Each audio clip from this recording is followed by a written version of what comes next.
Votre attention, s'il vous plaît. Nous allons maintenant revoir ensemble les procédures d'embarquement. Dès l'ouverture des portes automatiques, veuillez emprunter la rampe d'accès à la cabine. Avancez le long de votre couloir et occupez tous les sièges disponibles. Pour des raisons de sécurité, il est recommandé à tous les passagers de garder leur ceinture attachée pendant la durée du vol. Tirez la courroie située sur le côté droit de votre siège et bouclez votre ceinture à gauche. Le règlement intergalactique exige que tous vos bagages à main soient placés sous votre siège. Veuillez ne pas fumer à bord et ne pas utiliser d'appareil photo avec flash. Si vous désirez poser des questions, n'hésitez pas à consulter un membre de l'équipage.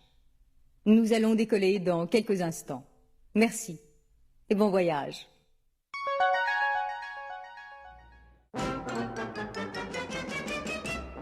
Welcome to episode 11 of the magical Disneyland Paris podcast, all things magical and Disneyland Paris. I'm Andrew Williamson and I'm joined again by Simon West. Hello. The traditional spot where Simon says hello. Each magical Disneyland Paris podcast will have a different focus, be it an attraction, restaurant or special element of the Disneyland Paris world. This episode we are focusing on the recently closed Star Tours. We will also hand over to you, the listener, and discuss your views and opinions. Hello, Simon. Hello, again. This is the classic spot where you then pause and I'm expected to say something profound and I never come up with anything clever. We really wanted to record this before Star Tours in Paris actually closed. We didn't get around to it. We never do. We keep saying we'll do a podcast a month. We never do. But I suppose this now means that, well, I don't want this podcast to be an obituary, but it is something of a tribute to an attraction that I think we're all quite sad to have lost, but equally we're very excited to see what comes next. Definitely. It's a good thing that we actually did leave it until the closing of Star Tours, because our special guest that we're joined by tonight, Kris Van de Sande, and he was at the closing ceremony, and he is our resident expert here at Magical DLP of all things Star Tours and Star Wars. So, hello, Kris. Nice to have you on the podcast. Hi, thanks for having me. It's a pleasure. Very welcome indeed. Before we start with the traditional running of the podcast, would you like to give us a little bit of a background information? Who are you, and why have we invited you onto our podcast? I'm glad to be. Since 2002, I have been running a website called Endor Express. First it started in GeoCities, then it grew. We've been hosted by rebelscum.com, one of the biggest Star Wars merchandising sites. We broke free and started our own site, and everything just kept growing and growing, and now we have 6 people worldwide bringing you all the latest about Star Tours, Disneyland and everything that is related to it. So I would say that you would agree with this, Simon. He's very, very educated in all things Star Tours. Oh, exceptionally knowledgeable. And again, if you haven't visited the site endorexpress.net, do. It's a treasure trove of information. Definitely. So we always like to start our podcast. We've given you a little bit of history about the attraction, and as usual for an attraction like of this caliber, Disneyland Paris wasn't the first park that had the attraction.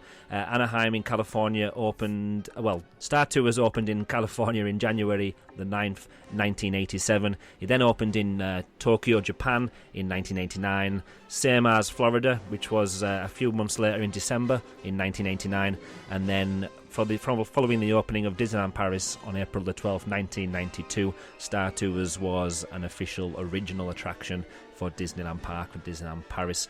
So it's been around the world, and until a few days ago from this recording, Star Tours in Disneyland Paris was the only original surviving version of the attraction, seeing as though all the other versions have been upgraded to The Adventure Continues. Have you visited any of the other Star Tours? First, I'll go with Simon on this one. No, I haven't, and I've been actively avoiding spoilers. I love watching POVs and whatever, but I will not watch any ride that I might get the chance to go on soon. And of course, 2017, we get the new Star Tours, so I've been avoiding finding anything out about it. And what about you, Kris?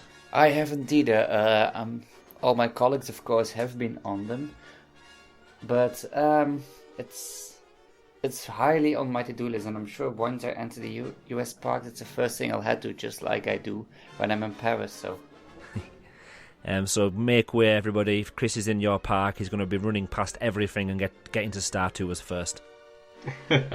You better know that. So is there any... Well, obviously, we've got a copy of the park version of the attractions in the other parks. Is there anything that makes the Disneyland Paris Star Tours different than the other attractions, of the versions of the attraction around the world before they were upgraded to the Adventure Continues? Well, layout-wise, it's mostly a copy of Florida. The big unique thing is, of course, also in French, and we have the big X-Wing outside instead of the AT-AT. Yeah. Which was also originally planned, or at least conceptualized for Paris, but they changed it out for an X-Wing, which is quite interesting. We don't exit in the gift shop yet, so that's unique. We have Roxanne and the Starcade, so it's sad that that's all going away. And we also had unique games by IBM, which got changed somewhere around the year 2000. That's all different. And of course, at the end, we just had arcade games. So that's not that exciting. No, it wasn't. I'm hearing, obviously, we like to jump back and forward on this podcast. We stick to some kind of plan. I'm hearing that the exit to the new version of Star Tours will host what is probably going to be Europe's biggest Star Wars only shop, if I'm right in hearing. It's an exciting prospect, isn't it? Is it? Have you heard anything about this, Kris? Unofficially, of course. I haven't. Well, of course, the only thing I have heard is the same everyone else has heard. Big shop, and the Cuban Star Traders will be changed into a meet and greet area.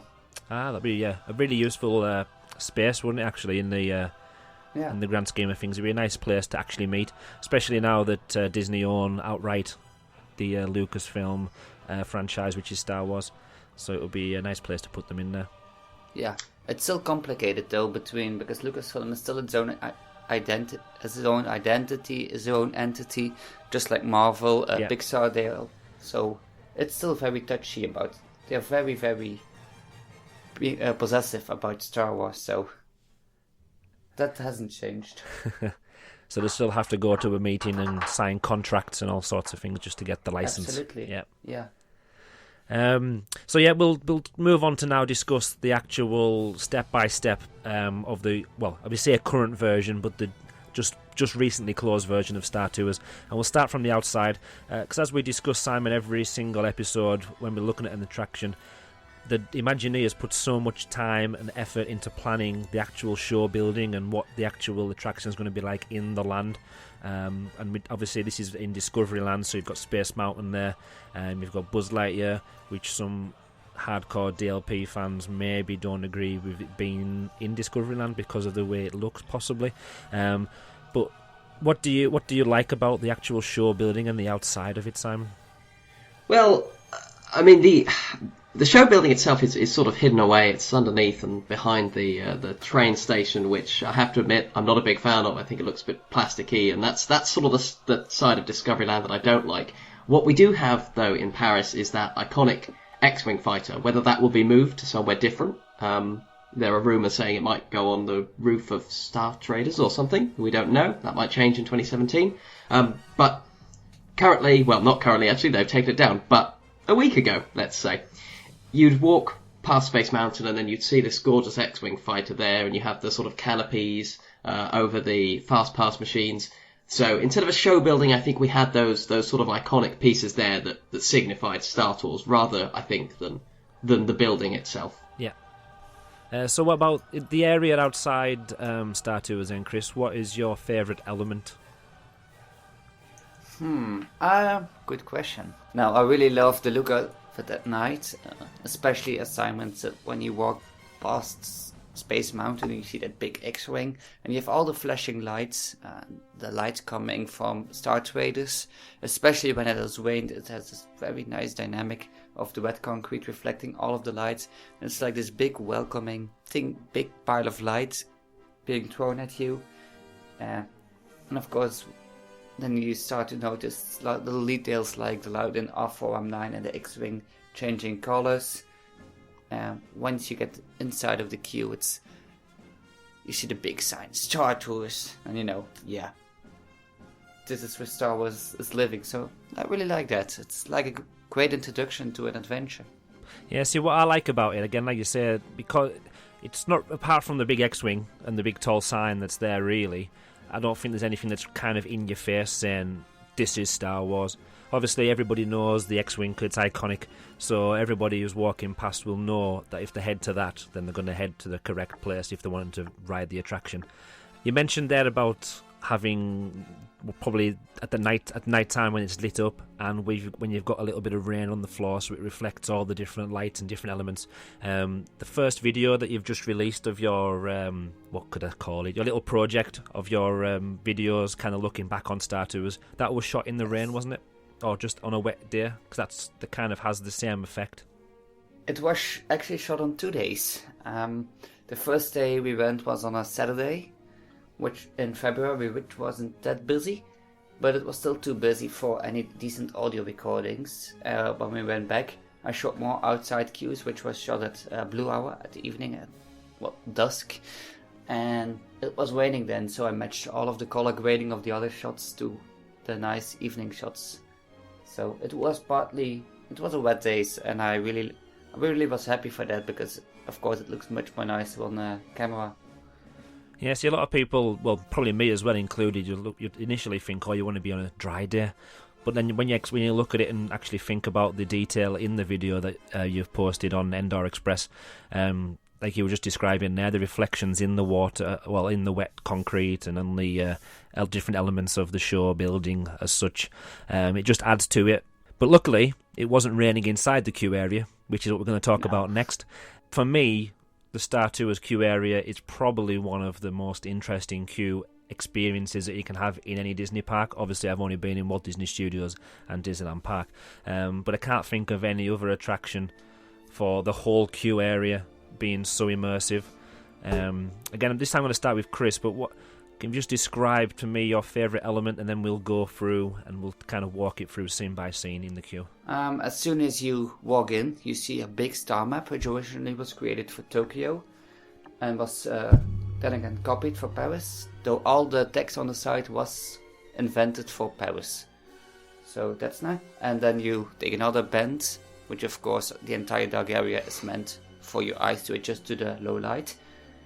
And you walk past the Star Tours sign again, and you hear C-3PO and R2-D2 bickering as you know them doing from the movies. And then of course you see this big, huge starship with two droids, and I stood still there for quite a while recording the videos, and I can't believe how many people just yell out C-3PO and R2-D2, or R2-D2 in French. And then the jingle comes up, and you see one of those great announcements on the screen, the commercials, with parts from the movie and still some new parts. And then you think, wow, this is really exciting, this really is a travel agency. And then you see all the little details, like the two Mon Calamari sitting up there, and just so many little details, like flashes of light happening and inside jokes with the announcements. So it's one of the most immersive areas, I think. Yeah, it definitely is. Simon, from your memory and love of the attraction, from what Kris has just described there, what would you feel is your favourite element, or what can you remember standing out for you in the queue?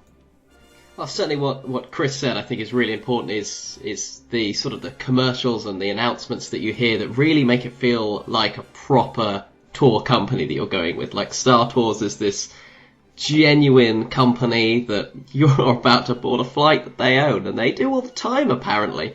And these commercials, obviously, if you're a Star Wars fan, then you hear these planets being rolled off in these commercials, and you can go, oh yeah, I know where that is, and you think, oh, actually, I wouldn't mind dining with the galaxy's most outrageous characters at the Mos Eisley Cantina. It's all wrapped in that sort of Star Wars world, and yet because it's got this travel agency theme, it somehow feels very, very real, very tangible. And I think that for me is really exciting. You know, it builds that sense of reality. You know, it's a different world, and yet also it's a very real world, and you're part of it.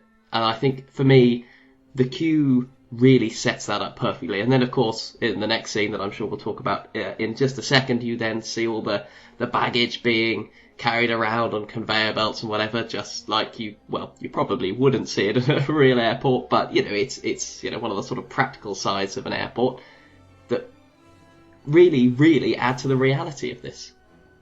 Yeah, like you said, it's kind of split into two, well, probably three different areas, the queue. So you've got the initial queue area where you go past Star Speeder 3000 there, and it just adds, I don't know, because obviously that's what you're going to end up entering when you get onto the attraction and going to Endor. I don't know, because of the size of it, it's a full-scale replica of it. The only thing it doesn't do is fill me with confidence, though, especially when you've got the R2-D2 unit there trying to fix it, and they're arguing with each other. I just hope that he hasn't worked on the Star Speeder that we're actually going to be working on. Yeah. Well, I think the other thing about that is, of course, that the Star Speeder that you see there in the workshop, I think it's meant to be, has some serious meteor damage to it. It looks like it's really been in the wars, which, you know, a commercial ship probably shouldn't have been. But I suppose it sets you up for later. Yeah, story-wise, that is the Star Speeder that you're supposed to board, I guess. Though at the end of the queue, the start of the flight is being cancelled. Interesting. Now I think of it. So that's the final bit of the loop. Like, Star Trek announces the cancellation of flight 264, blah blah blah blah. Then the loop starts over again. So that's the rollover point. So they're cancelling our flight. So that's maybe where it went wrong. Well, yeah, that RX droid was not ready. Yeah. So yeah, talking about not being ready. Sorry. Okay. Talking about not being ready. In the American versions, Rex has a big red "Remove before flight" sign hanging from him. So, which kind of implies like someone forgot to pull the tag. And they've just left it on there. That's amazing. Yeah. So yeah, Simon, you mentioned about the conveyor belt system inside the kind of maintenance area or a baggage area. Again, this is where the queue line takes a different twist. So you don't have all the lights and the screens and the neon and the shiny surface of C-3PO. It kind of changes up a little bit, and then obviously you've got the ramps that are going up, some kind of big loop around to the next level. But obviously hidden in this scene, even if you get distracted by the conveyor belts and the systems in the roof, there's so many different elements if you look down and look over the side, all the different droids. I'm going to leave it to Kris to explain all this area, because again, he's our expert. So, Kris, what elements were there for the guest to look at that maybe they didn't actually see if they were just a normal guest? Well, one of the biggest things about the room is that there's a huge mirror downstairs, which mirrors the entire floor and makes it look much bigger than it actually is. On the other side below, you have these big machines with like wheel tapes in them, and those are from the original Pirates of the Caribbean. Those are the audio controllers, which are hidden in plain sight and are now being used as a prop. We have a speeder bike from Return of the Jedi, and in the Tokyo version at least, there are several IG-88 heads which have been discovered by the Replica Prop Forum to be Darwin's engine parts, and they are being spread all over the original trilogy. You can find them in the Mos Eisley Cantina, on the Bounty Hunter's head, IG-88, and all over the place. So it's fun to see them show up as well in Star Tours. So this is the kind of thing that we want. I mean, like Disney for, isn't it? It's the Imagineers putting in all this effort to. Well, I don't know if they've either been offered these parts or they've went out and said, right, we want some actual props from the actual films. What have you got, and how can we use this as part of our story in the queue area? Yes. And everything just flows. It doesn't feel like it's there for for no reason at all. It isn't just there to fill a space. Everything is so well themed. Obviously, there's pipe work there. There's the grates. There's the machines, and there's the other droids that these droids are working on. A very annoying yellow flashing light as you enter the room. Yes. Well, the droids do have an interesting origin.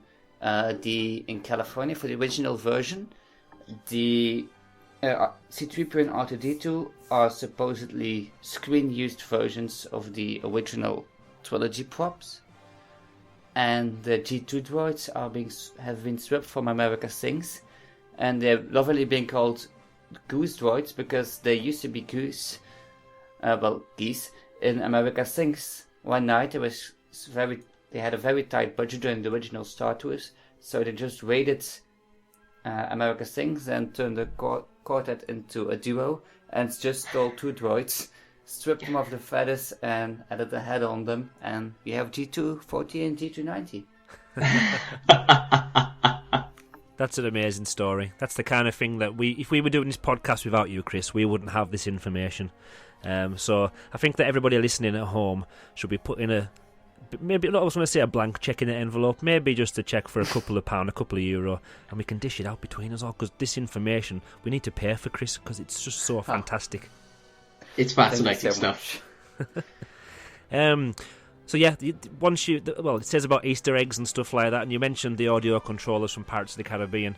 Again, you don't know if you'll know the answer to this one. Are the Imagineers kind of offered this, or is there some kind of resource where there's just a warehouse full of old animatronics, old parts from different attractions that the different Disney parks can kind of say, well, actually, have we got anything that could be used? Is there a place? Is there like an online internet or intranet website that Imagineers go to find elements that they can use? That's a good question. I don't know about that. Though I do know that a lot of stuff that is no longer fit to be in the parks is sold off to cast members. There are early morning auctions where cast members can buy like furniture from the hotels and stuff. So who knows, they have this big warehouse full of things like, what are we going to do with it? I don't know, but maybe we can repurpose it. So, yeah, I've seen some posts before about different items of chairs or a lamp that maybe was broken in the Cheyenne Hotel that somebody's been able to buy and change up or something. So it's fascinating that all this, obviously with the amount of property that Disney owns, there is going to be some surplus. And obviously with the amount of fans that Disney have got around the world, and a lot of cast members are fans, and they'll definitely pounce on the chance of getting some of that. Yeah, there is one big Easter egg in Sector 2, the Droid Gnostic Center, and on the baskets there are several names and initials on the baskets, and those are of course initials from Imagineers. And Mark Eads, which was one of the original Imagineers working on Star Tours, did get his basket when they closed down the original Star Tours in Anaheim. So who knows which Imagineers have their baskets up there in Paris and all over the world. Oh, if only I was an Imagineer, I could have had a basket. Yes. What would you have in your basket, Simon? I'd probably have just like a model Star Speeder 3000, I think. What about you, Kris? What would you put in your basket if it was to come with you or flying around in the attraction? Probably a camera or something. A live streaming camera. Oh yeah, absolutely. That will be amazing. There we go. But I think that's I think Disney need to put in a 360-degree camera that's live feed, so we can just control what we're looking at. It obviously invades somebody's privacy somewhere, and you'd probably have to sign a declaration when you enter the park. But just imagine being able to log in, look at a queue area, especially if you know somebody's going to be there. After all, just being able to like explore it all in at your own leisure. Because obviously when you're in the attraction and you're in the queue area, unless you make a point of staying somewhere and letting people past, you normally just find yourself going with the flow. And if it's a short queue, then a lot of this stuff you will miss, because Star Tours, whenever I've been on the attraction, normally in February or March time, the queue hasn't been that long at all, so you do kind of fly through a lot of this spectacular queue area, which in some ways is such a shame. So it'd be quite good if there was a way of documenting, which obviously you've done in your video series, a lot of the elements from the queue. There you go, another link for you. Yes. For those who didn't know, or haven't seen it yet, I've been working on project to conserve Star Tours as it was in Paris in February.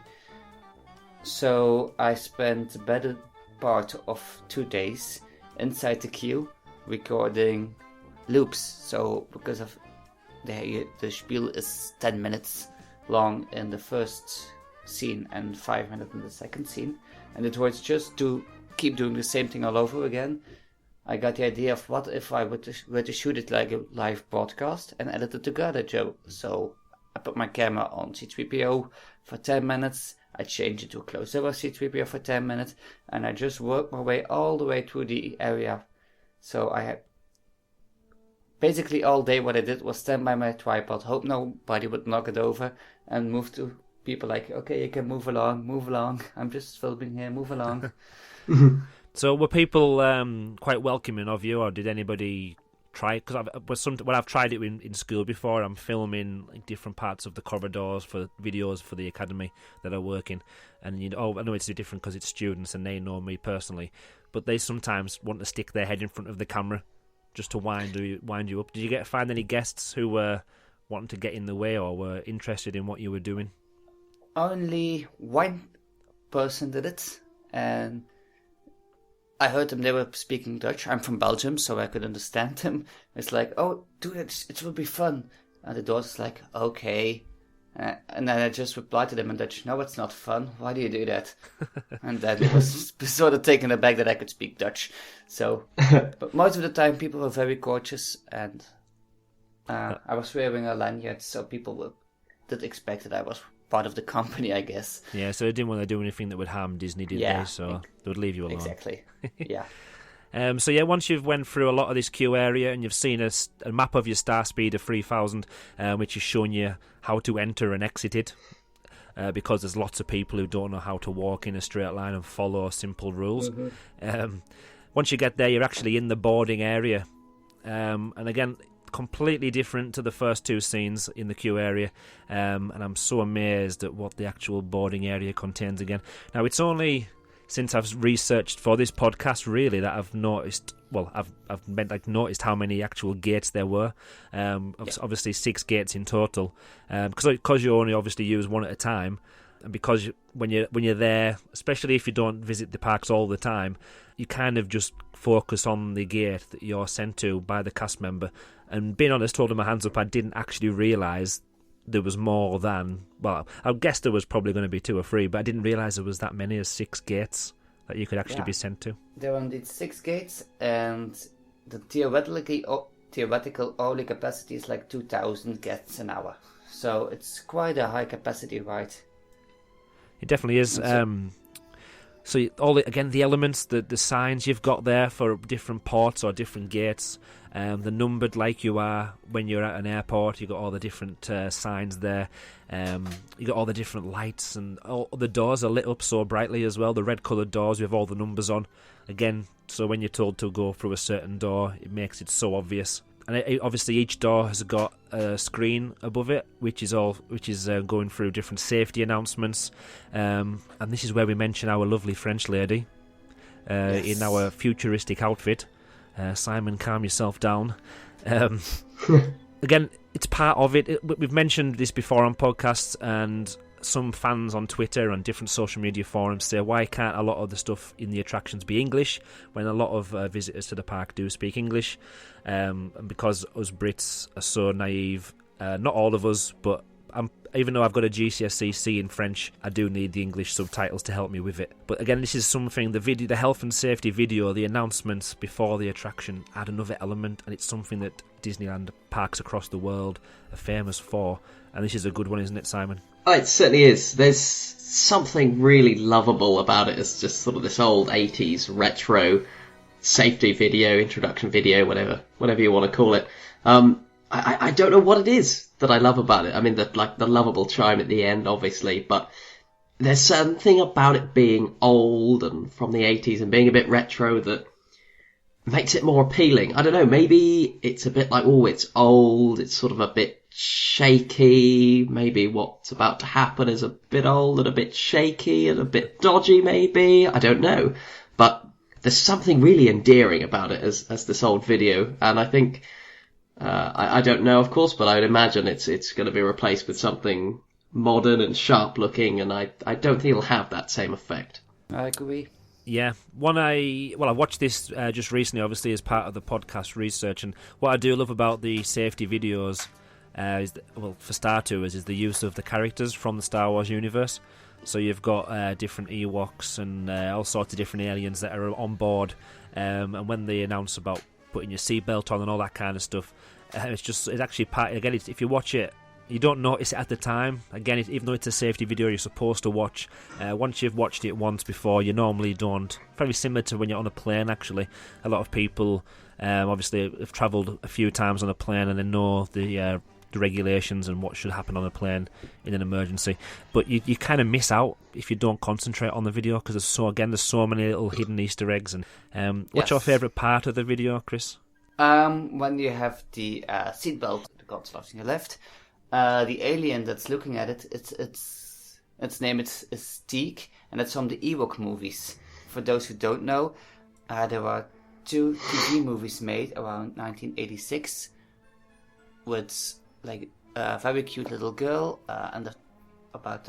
his name is Mace Tawani. I forgot the girl's name, but she's very adorable, and they spent like an hour with Ewoks on Endor, and one of the weird aliens is Teak, and he makes his way into the starters video. Again, it's just these little things that get... even though I do like Star Wars, I wouldn't call myself a really big Star Wars geek, but it's something you don't really realise at the time, and it's something that goes past your eyes.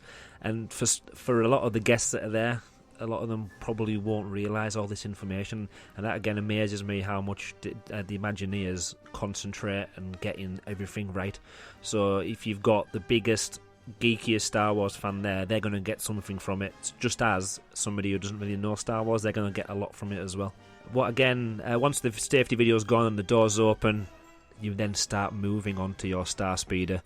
You're greeted by our sadly now gone friend Rex, who's in there, and then the shutter opens up and everything starts moving. But Rex is really, really big. Why do you think Rex is so popular with the fans of the attraction, Chris? Well, he is the face of the attraction because, when he yells out, "I've always wanted to do this," he's joining opposition. For him, it's the first time as well. And he wants to do all of those legendary things we saw in the movie, and for them, it's more, in the Star Wars universe, it's like legendary. Oh my god, they blew up the Death Star. So he always wants to do that, we want to do that. So it's a very relatable character. We all have been in his shoes, being on a job. This is my first day, what if I mess up? So, and of course he's very fun, he's very dynamic, it's like, oh no, what am I doing? This is so much, this is exciting, this is scary.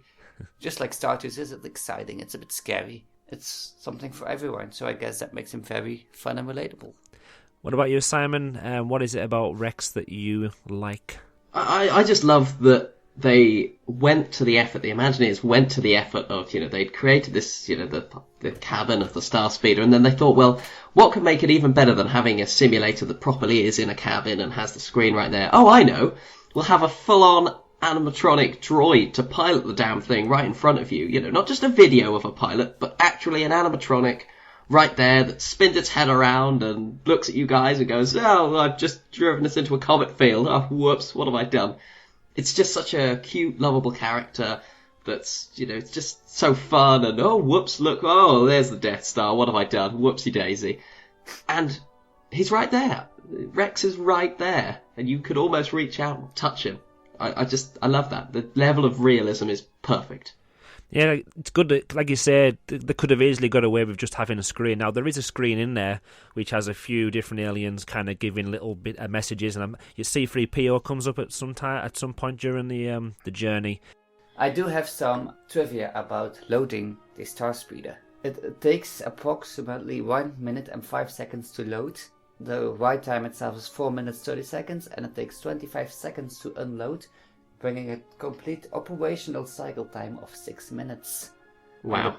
SMPTE, the program length is 5 minutes and 39 seconds. This is all information from a Star Tours manual from Florida, which was given to cast members in the early, any cast member who had to operate Star Tours needs to have a manual. It's just so wonderfully precise, isn't it? 1 minute and 5 seconds. Not, exactly. A minute and a bit. 1 minute and 5 seconds. Perfect. And it's a 70mm 30 frame per second per simulator frame for the projection in the Star Speeder, and the same for the hangar bay. And the audio and video system was loaded and flowed at least on a video disc player. And it's the vehicle payload has a maximum payload of 21,000 pounds, which is quite impressive. Oh, very impressive numbers. If you had let's say a very heavy group of people get on the Star Speeder, I mean, would that sort of dampen, the amount it could move around, or are the hydraulics, would they be powerful enough to just overcome anything like that? I've seen the hydraulics, they're massive. I think they can handle that with ease. Okay, so it's not like on a roller coaster where if you stacked it up with really, really chubby people, it would go faster.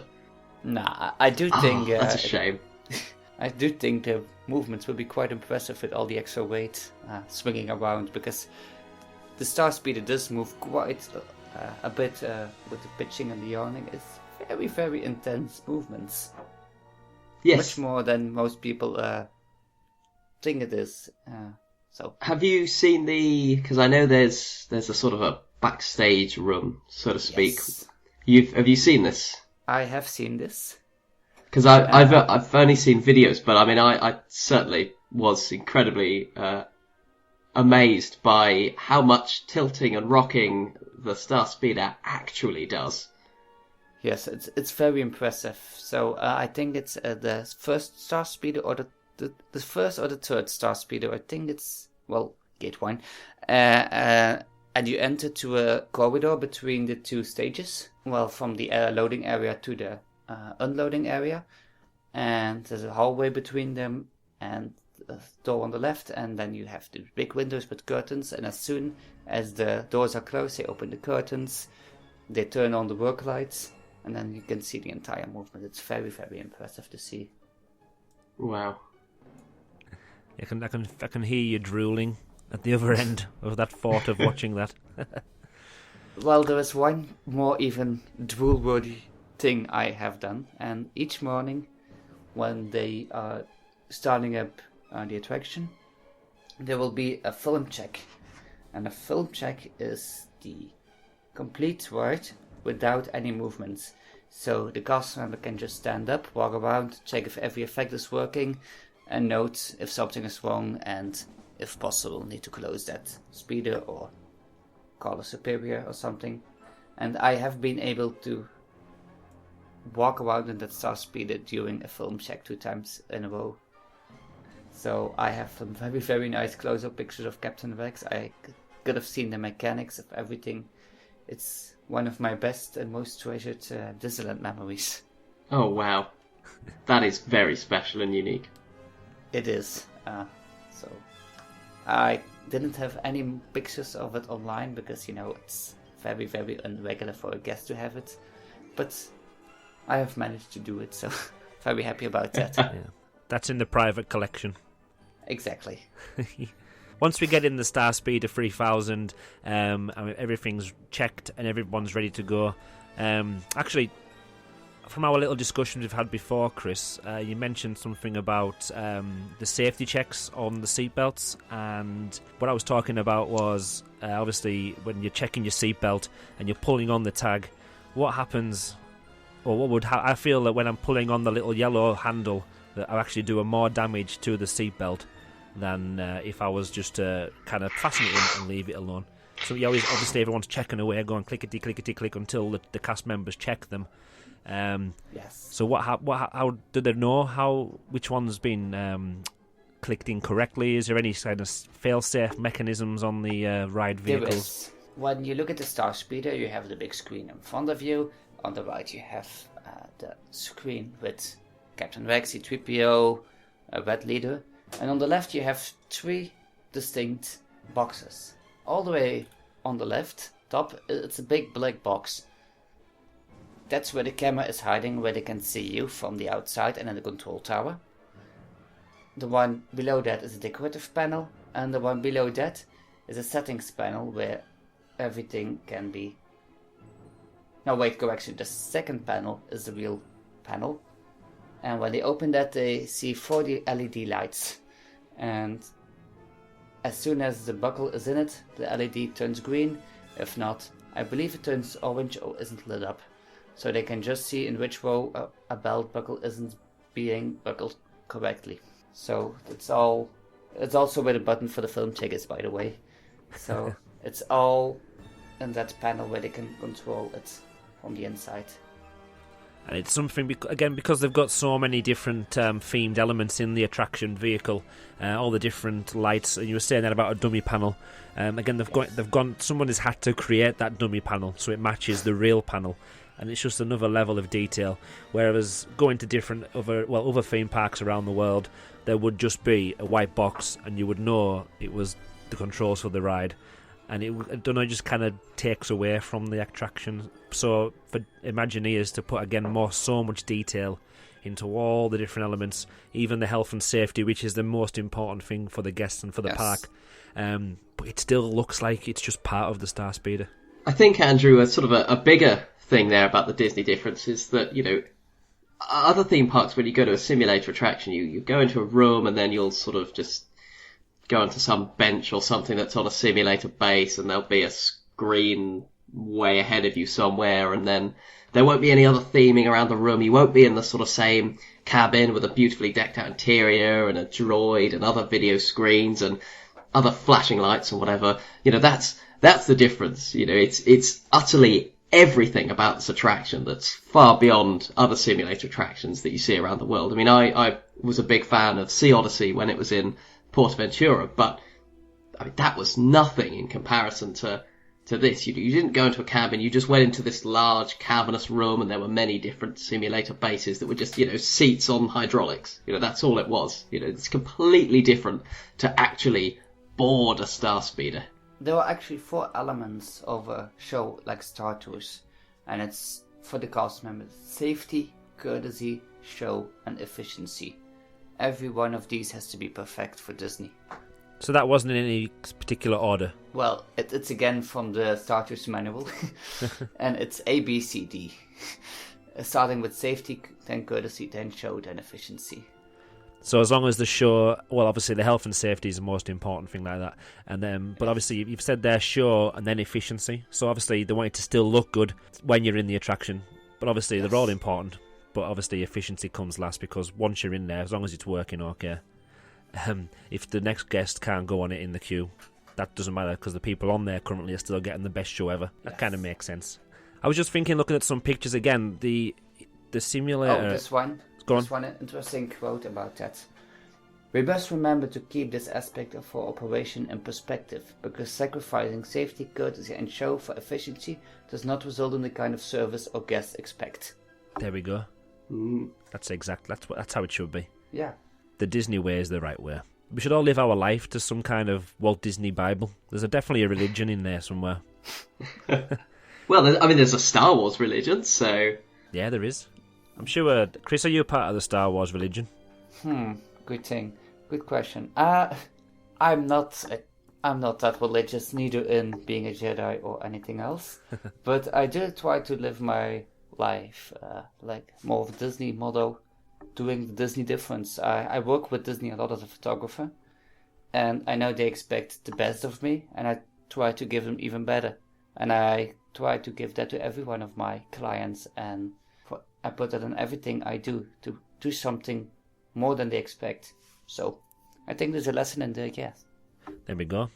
So what was a stupid question? Actually, it was a really good answer. To me, the Star Speeder, when you're actually sitting down in the seat, because there's so many seats in a row, I don't see this when I'm on the attraction itself, but thinking about it now, looking at pictures, it looks very, very wide. Where obviously the Star Speeder is not long and thin, but it's longer than it is wide. But on the attraction, when you're there, it seems more wider than it is longer. Is that just the picture that I'm looking at, or is there some kind... Because obviously it might be the perspective of the picture, but it seems to be wider than it is longer. Well, the actual cabin, it's quite long. Of course, the seating area itself is wider than it's longer, I think. But of course, you have the projection part, you have the part with the animatronics. So it is still longer, but it is very, very wide. It does seat 40 people for one trip, which is impressive. So obviously they've got to have somewhere to store the luggage as well. So there must be a really big luggage compartment at the back. Below your seat, of course. You see it on the health and safety video, don't you? You see the under the seat, the droids, well not the droids, the aliens and the guests are putting different elements under their seat to sit. But obviously, when you're going on if you were going on the trip to Endor, is it a return visit? Is it a one day? Is it a one-way visit? That depends on how much luggage you take. I think it's being said.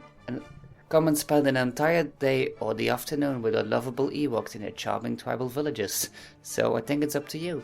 Yeah, I believe they say flights depart every few minutes. Yes, so don't delay. Visit Endor today. Mm-hmm. Well, I would like to go there for a week, so I need somewhere to pack my baggage in the back. That's probably why it's not as long in the cabin like an aeroplane. That's kind of what I'm expecting when you go in, and it's kind of the land like oblong shape. You kind of think we're going to get in there and it's going to be quite oblong, but obviously there needs to be some space for the engine, and there needs to be some space for the baggage as well. Well, if you do want to spend an entire week with the Ewoks, don't forget they do eat men. Oh. It's unfortunate. Yes. And maybe we'll just be leaving the cabin at this point, or travelling somewhere else. I'll get on another Star Speeder, just going somewhere else. Let's talk about the actual attraction, which is what we're here for. Obviously the queue area, the boarding area, the X-Wing outside is very important, but it's the actual attraction that is the day-to-day element of this attraction. So what we're going to do, if we're just going to kind of go through it step by step. So at the start, you kind of lifted up from a lift into some kind of, well, it's kind of the exit area, isn't it really? You're kind of taxiing towards the exit, or to the launch area. And then everything goes wrong, and you're being turned into a left turn. Yeah, we're now kind of going the wrong way. We're dropping all the way down, and this is where the first real sensation from the simulator happens, isn't it? Yes. It kind of drops so, it's so harshly, a big drop. Yes. There's a lot of things happening there. The people in the window on the right, which were looking away, one of them is Dennis Muwen, which is an ILM employee. You see the mighty microscope down there. So there's a lot of things to see. So once you've went through Lightspeed, the first thing we really come across is all the ice particles and going after accidentally missing your destination. Accidentally, yes. All the and ice this is a great bit in the comet. What I didn't realise until I managed to catch a CCTV video on one of the staff booths is that, of course, every time you hit the side of one of these comets, strobes go off inside the cabin. You don't normally notice them until someone's told you they're there. And then there was even a strobe. All these flashes really add to it. Seats. In the back row, all the way to the left, first seat, does have a strobe underneath it. Oh wow, underneath as well. Yeah. And the final shot in the comet, original plan was that it will be a reflection of the Star Speeder itself, but that was cut out because it was too confusing to guests. Ah, very interesting. And then, of course, we break out, but then get caught in a tractor beam. Whoops. Yes. Those goddamn tractor beams. Yes. Red Leader, which is being played by Steve Gawley, another ILM person. He wanted to play he wanted to have a cameo for so long, but he couldn't because he's bald. And Red Leader wears a helmet, of course, so he was given the part for once. Aww. You can't discriminate people these days, though, so being bald shouldn't be a reason for him not to be in it. Oh, this was the 80s, Andrew. Times were different. Yeah. Don't forget, cast members couldn't wear a beard. Oh. That's me out then. George Lucas shaved his beard for a photo shoot with Captain Rex. Yes. And I'm still not a fan of beards. Sorry, Andrew. There's also a big jump cut coming up now. When you do the descent into the trench, it cuts from a matte painting to a model. It's the same technique used in A New Hope. And it's being hit by some... Because of its flashes, it's being hidden. And when you look at, just when the Death Star explodes, you can look to the right screen, and it has R2-D2. You can see the Death Star exploding behind R2. So clever how they thought of all these things again. It's this scene when they're going through the Death Star in the trench that it's, even if you're not a really big fan of Star Wars, you'd have seen it, and you kind of want to be that pilot of the X-Wing, and you want to be flying. So Star Tours again was giving you the opportunity to kind of live your fantasies. Actually, when you were a young kid, you wanted to fly and you wanted to use the X-Wing, and it kind of, because it links so well with a scene from the films, it kind of drops you right into the film, doesn't it? Yeah. There's also a big urban legend that George Lucas had a cameo in the movie as being the guy that ducks behind his desk when they were about to collide with the fuel tank. Right, but at the end, George, it's Ira Keeler, another ILM person. Sorry for the silence, I'm just enjoying watching this. So at the end, once you've nearly crashed into the tanker and you see the guy in the window, like you was just mentioning there, you then slowly go down the lift and you're kind of back at the launch station. And I'm sure that Rex will probably go to some kind of debrief and will either be scrapped or sent to some kind of planet so far away that nobody will see him again. Well, hopefully they'll pull that tag out of him, I think, really. That would be the most fair thing to do. Another fun thing, a pro tip, of course now useless since it's closed, but as soon as C-3PO comes on board and tells us how to unbuckle the belt, the system is still not disarmed. It's when you hear this the sound of like this sound of the air being pumped into the system, you can unbuckle your belt. So it's no use in just keep pushing the red button in the hope that it will come loose.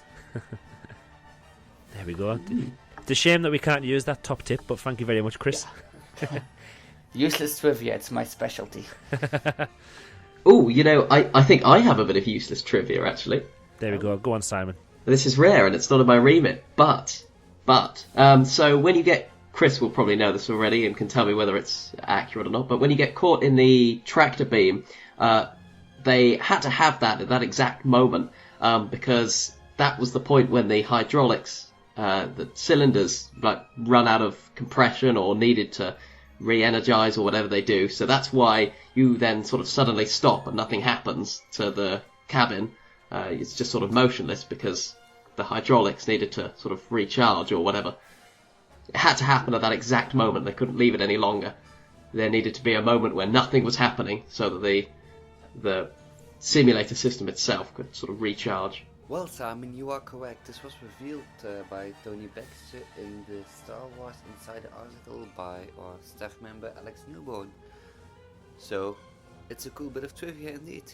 Once you've left and you've managed to get your seatbelt off, once you've heard that whoosh sound, you'll then exit to, in the previous ride, which is now closed, you would exit via L'Astroport Service Interstellaire, which was all of our arcade machines, basically.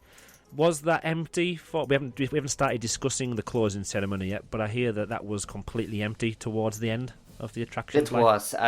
2 days before the event, so on Monday, it was completely cleared out at night, which was a very, very weird sight. Yeah, was it used for anything, or was it just they were just meet and started greets closing? with Darth Vader, 2 stormtroopers, and R2-D2, which, cool enough, if you go behind the magic again, the controller of R2-D2, he is dressed as a guest, just like the one as the what's the name of the trash bin again, moving around? Oh, I know exactly which one you mean, but I can't remember his name. I'm rubbish at names. You should know that already. Push, is that right? Push, I think so. Yeah. So you've redeemed yourself, Simon. Yes. They have this black velvet bag with the controls inside of them, and they use the same bag as for Push as they do for R2-D2. So does that mean that he's wearing the bag on his front and he's kind of fiddling in some kind of bag? Yeah, exactly. And for Push, because he speaks, there's this voice changer which is hidden in the sleeve, so he's like scratching his nose or something, and so all of a sudden when he's doing that, he's talking into his hands, and then you hear the sound coming from Push, which is quite impressive. Oh, wow. I've never actually managed to come across Push yet, and it's something I want to do, because obviously I take a coach load of students every year, and a lot of them are there because it's a day out of school rather than it being Disneyland Paris for some of them. So they won't know at all anything about him. And I just really want it to be in the queue area, or just before we get onto a queue area, that Push comes along, and then I can, if I know about it, I would make sure they were standing there at the right time, and they would get the fright of their life. Is that an evil thing to do? Absolutely not. There we go. If anyone complains on my next visit, I'll say, well, Kris said it was okay to do. It's fine. It's hilarious to see people like, why is there a trash bin in front of the queue line? It's like, then all of a sudden it laps up. It's just surges onto them, and they go, oh my god, it's the mouse. It's hilarious. Simon, have you played any arcade games in the exit to Star Tours? Never have. I always found that area quite disappointing, and if it does become a very large shop, then fantastic. I always think arcades, when they put them in Disney theme parks, a bit of a cheap cop-out, really. They're not really an attraction. I've also never really understood why they had that when you've got Arcade Alpha and Beta just across the road, almost. Well... Go on. We've got a story here. Yes. Originally, IBM was the sponsor of the attraction, and the partnership of IBM. Originally, IBM was one of the key sponsors of Star Tours, and you could even see the IBM logo in front of the Star Tours sign at the entrance. Yep. And there were all of these custom games, which meant you could take a picture of your face and it would distort it. And all of these clever, modern, computerized games were there. Very unique, especially made for Star Tours. But in 2004, Last Report Service Interstellaire was getting a makeover since HP, Hewlett Packard, replaced IBM as the official partner. So, and they didn't felt like, I guess we can't have all these IBM games if we're a partner, so let's toss them out and put something else in place, which was probably the arcade games as we know them. Yeah, cause that kind of makes it a little bit more interesting, especially when, I suppose at the time, because the games consoles weren't really in everybody's household, having the chance to see some of this technology for the first time was probably actually worth having a separate attraction in the exit, because it's probably technology initially that people weren't playing with every day, and even though now everyone can do all these things on their phones, in their pockets, it's something that... Go on. It was a lot of them. There were effects like retouching a photo with a touch screen, which is, of course, now everyone has it, like you said, on the phone. We also had the Star Course game, and you could still see the big screen with the stars projection, the 3D stars at the end of the Starcade, and you could stand on these platforms which moved, and by shifting your weight, you could steer a dot on the screen. And if you collide it with a planet, you lose points. If you collide it with one of the other guests, you get points. Oh, wow. So it sounds very much like a Nintendo Wii, a Fitboard, one of those Wii Fits they used to have. Again, just shows you that this technology, even though it wasn't readily available until a few years later, it's something that has started with an idea. Yes. So I take it that IBM kind of put a lot of money and research in. This was the stuff that they were developing at the time, and they put it into this attraction. So for them, it was worth sponsoring the attraction because they got a chance to showcase a lot of their work. Yeah, all the games used to be free as well, but you could buy a retouched photo, of course. But apart from that, everything was free. And the droid Roxanne you have over there, you could place your hand on it and she would predict your future. I was wondering where you were going with that one. Yeah.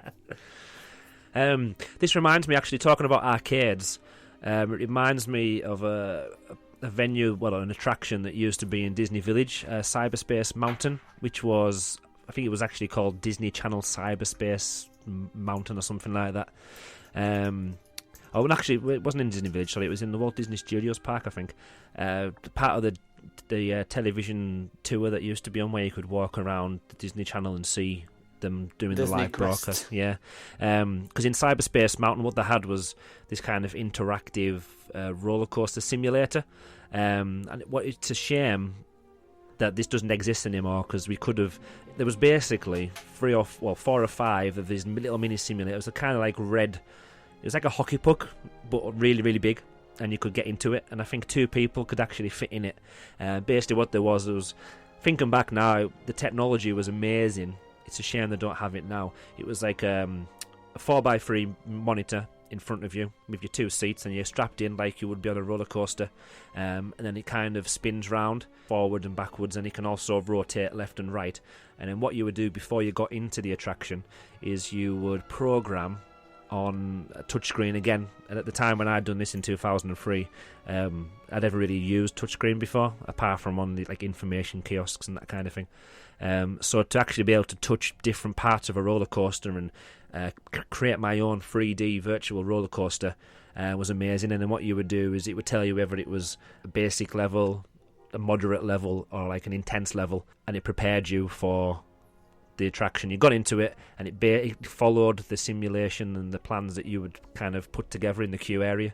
It's a shame that it doesn't exist now, because you could load the story from Star Tours, and because it's a simulator, even though it's on a much smaller scale, you could basically relive an old attraction.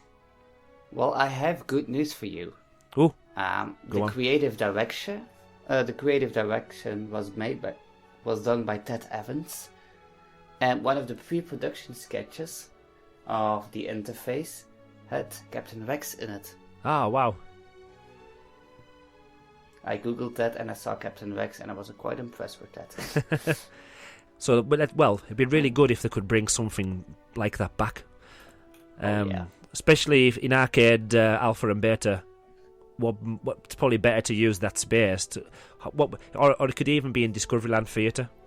If they're gonna, depending on what the plans are for that, instead of just having some previews of a film that's been out for 2 years, most people can watch it for free on their terrestrial television. They could, obviously, depending on what the plans are, they could gut that and have these little like simulation booths, and any attraction that is shut down or has been reimagined. So, for example, you could ride Space Mountain, the original version, before it turned into Space Mountain Mission 2. So I think, obviously, we're completely off topic here, but just being able to ride Star Tours again in your own small little simulator, I think that I would pay money to actually queue up for that if it was part of an arcade.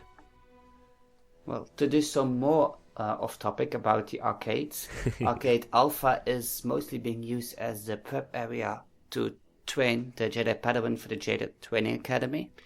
They're being given the lightsaber there, some basic training, and in some moments, like in Frozen Summer. Which one is it again? Summer Fun, Frozen Summer Fun. Yes, Frozen Summer Fun. They use arcade beta to do a musical lesson where they can teach you how to play Let It Go on different musical instruments. Oh, wow. So they are using the arcades for once. And that's why they were in our Disneyland Paris attraction polls that we've been running on Twitter. Nobody even knew what they were. So much so that Martin Walker, a friend of the show, when he was there for the closing ceremony of Star Tours, he actually tweeted a picture to us of the sign outside Arcade Alpha because he had never heard of it before, even though he's visited the park so many times.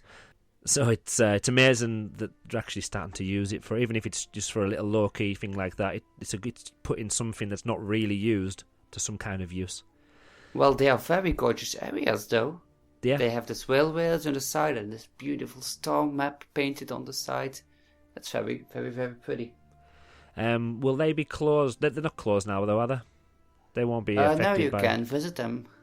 So one of our little top tips is, obviously there's no real attraction as such to go and see, but I would definitely go and have a look and see the different artwork and architecture, and obviously more theming that the Imagineers have put in. So let's move on we've now discussed the attraction Star Tours, which is now closed. We've been on the air now, or recording, for over an hour, so it's definitely time to now look into the future. But before we look at what the new Adventure Begins or Adventure Continues attraction version will look like or feel like, I want to speak to you, Kris, about the closing ceremony. Yes. Now, before I ask you some questions, sadly, because of my term times and because of working in the school, I sadly had to decline the invitation to attend the closing ceremony. But luckily, our new correspondent, Kris, was there. So if you'd like to just briefly go through what the day entailed for you. Well, because it was a weekday and we had a meeting on the Thursday, the day afterwards, we slept in and just arrived at the park at 2 p.m., which might be one of the latest times I've ever visited the park. And at 7, we could, I think 7:30, we could queue up and get our badge. I wish we had queued up earlier because it was a huge line, because they invited around, I think, 800 people, which partly some Dream passport holders, some shareholders, and some invité, invited guests. And we had to go to Donald's desk, which is on the right side of Disneyland Hotel, to get our badge. And then we were given this paper which had all the information. It had a timetable and the scratch area for the final flight. And were you one of the lucky ones, Kris? I was not. I was so good at when it said perdu, which meant lost. A French dedicated to DLP also didn't get it, but a friend of theirs did get a boarding pass, and he was so lucky to get one of those 90. Well, there were 19 passes distributed. 90 dual passes. But I wasn't. I was on the flight just before that. At 8, of course, we had Disney Dreams, and everything was very pretty, and, it's Dreams. Who doesn't love projection mapping? I know you guys are very big fans. There we go. Yeah, it's alright, isn't it? As a technique, it's okay. Yeah, we haven't mentioned it yet, so I feel that we'll have to go really hard on projection mapping when it gets to the next section. Oh, yes. Yes. Between 9:30 and 10:45, there was a encounter with Darth Vader, or Rencontre avec Dark Vador in French. And at 9:15 there was a presentation at the Video Palace Theatre, Star Tours Merci et Bon Voyage, with Laurent, one of the key Imagineers who is doing a lot of media things like this. He was talking about the history of Star Tours. And of course, since it was all in French, which I do not natively speak, and because our time was limited, I probably know most of what he's going to tell me, because I had been given a tour by Laurent a few years earlier about Star Tours. Okay. We just headed down to the attraction and rode it a few more times. In the end, sorry, go on. Of course, I missed the special cameo by Luke Hammack, the voice of Captain Rex. But at least I can see it on YouTube. That's right, yeah. It's such a shame, because I know how different a ceremonies and different events that they've put on for shareholders and for special VIPs or guests. They normally, from what I've seen on videos anyway, they normally have English and French speaking.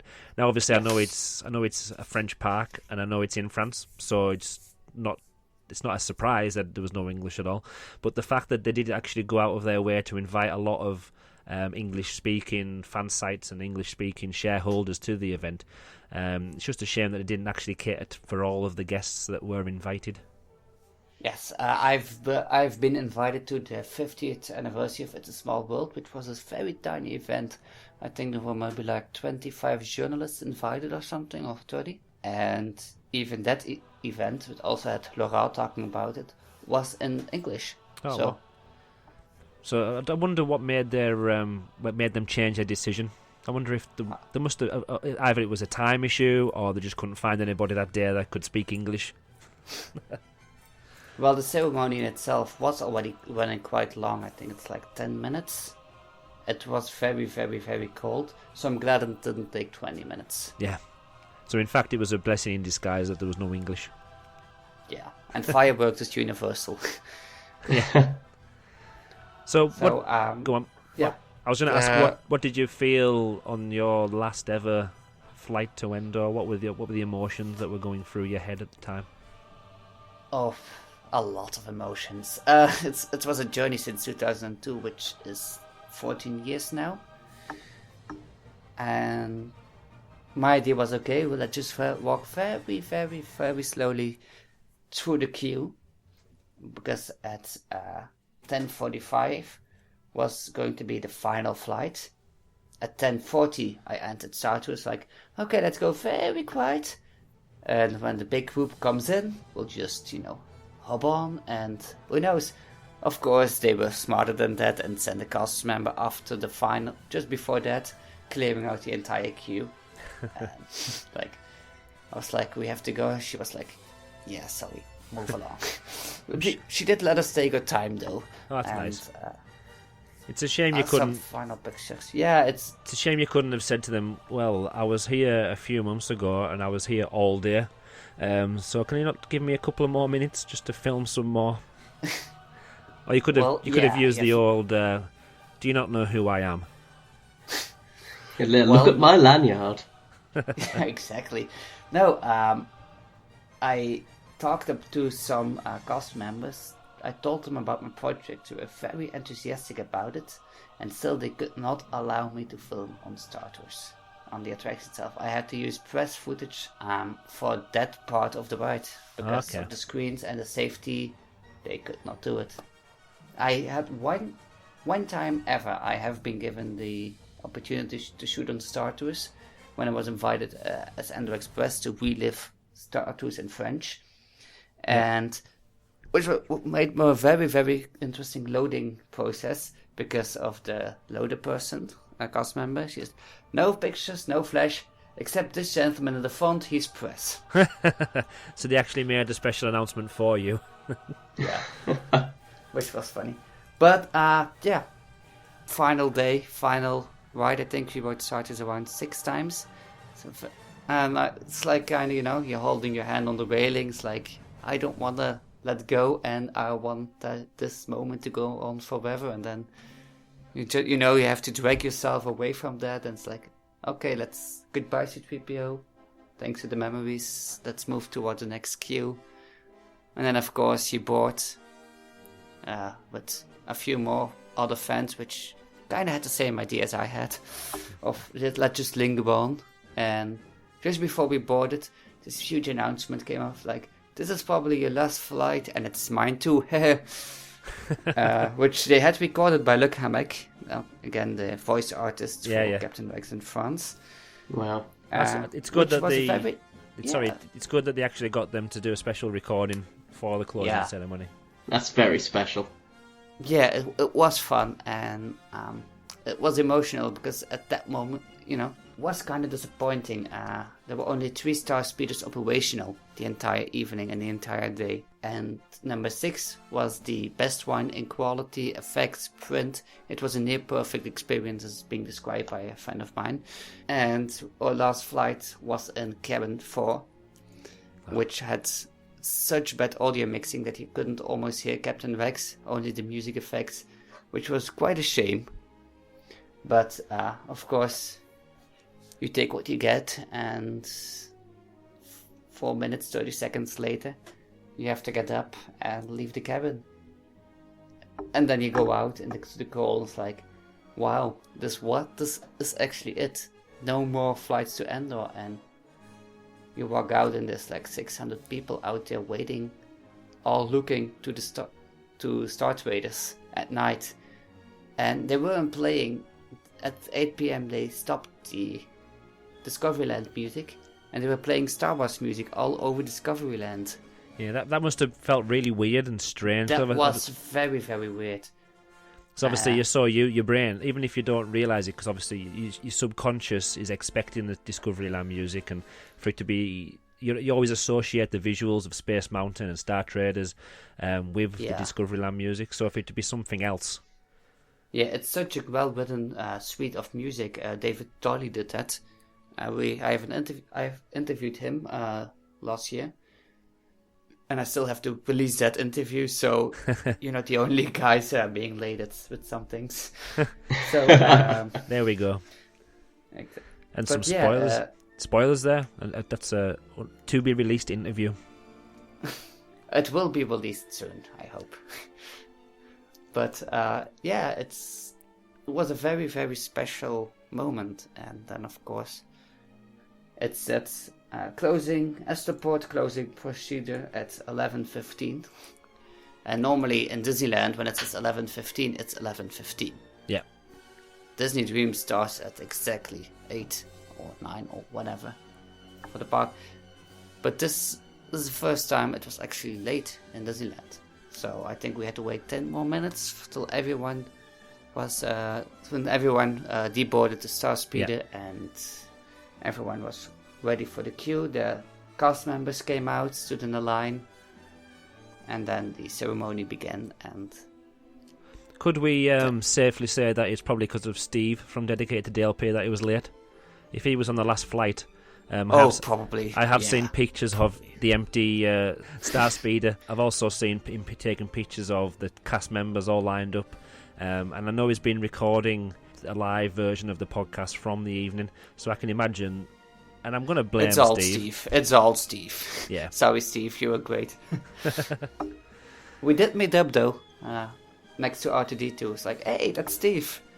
So it's fun seeing some faces to all of the Twitter handles. Yeah.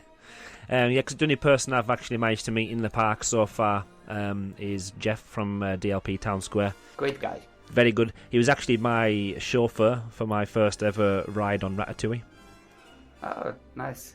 And it's good meeting people and, like you say, putting a face or a voice to a Twitter handle.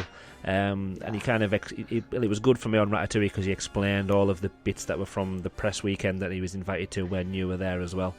Can I give you one more ultimate bragging right? I was the first non-Disney person to ride Ratatouille. Oh, there we go. Oh wow, that is some good bragging rights. Before the opening, I had the interview with Tom Fitzgerald. Yeah. And of course, I had to have done the ride before doing the interview. Exactly, So, of course. Early in the morning at like 10:15 or something, just when the park opened, we had to line up to the side. PR people came to get us, and me, followed by the BBC, were entered into Ratatouille, and like 3 hours before the opening, saw it. Wow. Which Wow. it was amazing. It's still something that Simon hasn't done yet. Is that correct, Simon? That is unfortunately still the case. Because I'm so wanting to do a Ratatouille episode of the podcast, having done it a couple of years ago now, and I'm waiting for you, Simon. I'm sorry, Andrew. Maybe I can replace Simon again. There we go. Yes. We could maybe do. We could invite Jeff on as my tour guide. Oh yeah. But anyway, let's go back to Star Tours. This is normal for our podcast. We normally digress. Digressing just a little bit. We normally go off such a tangent that we're talking about Blackpool Pleasure Beach instead of Disneyland Paris. No. So yeah, is there anything else? Obviously, the closing ceremony kind of included a new droid that we hadn't seen before. Yeah, somehow I have seen that droid before. We were joking about it on Twitter earlier tonight, but it's very familiar. I think it was used in some event somewhere.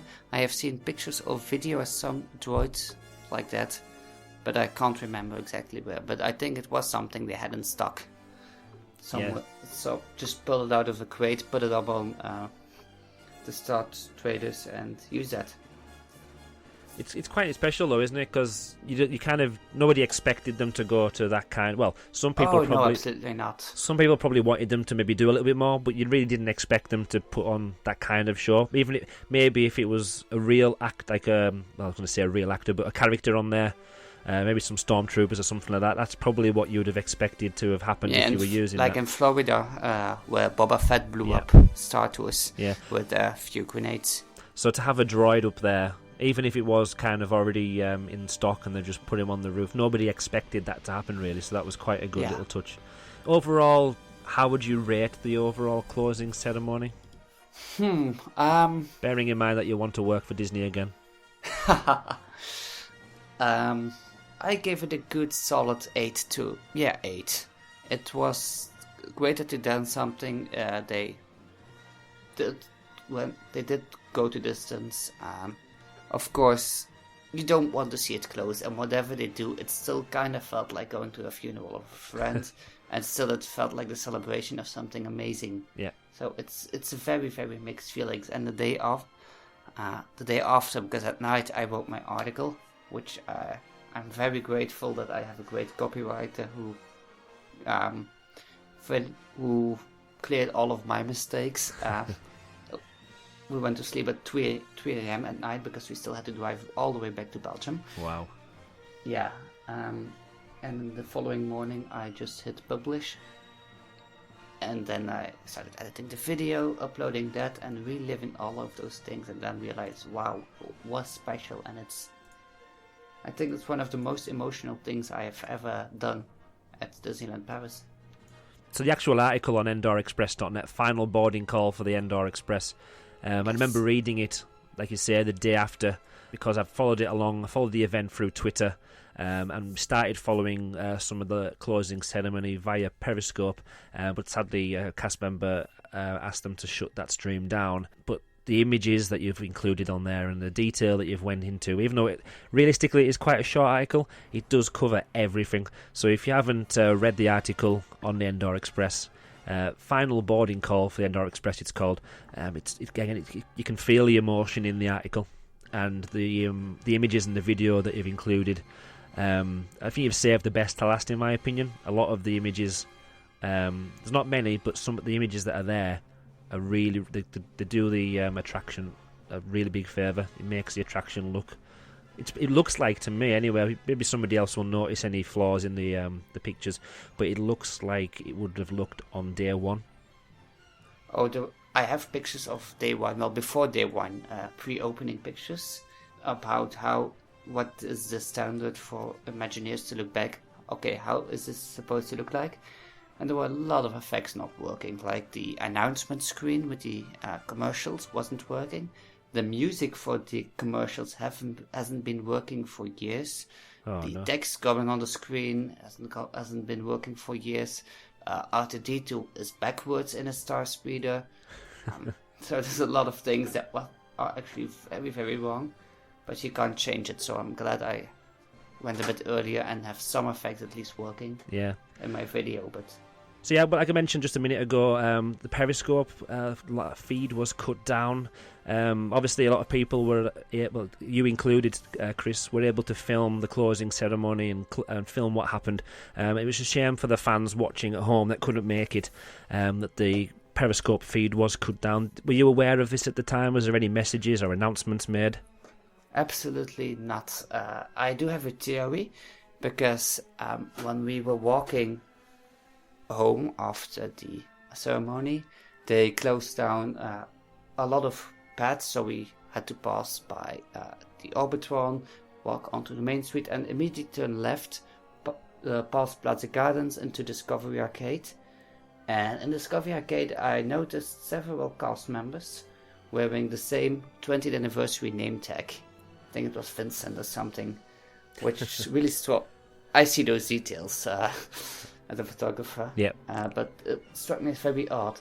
So what I heard is that those probably are external cast members which have been given the task of no backstage pictures, because at that moment we walked past Main Street. There was a small crane active. There were people in fluor clothing doing swing into spring preparations.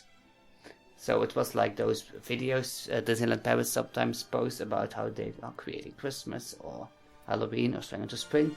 But for once we could see it with our own eyes, which was very weird to see cars driving on Main Street. But of course, cast members are saying, move along, no pictures, no video.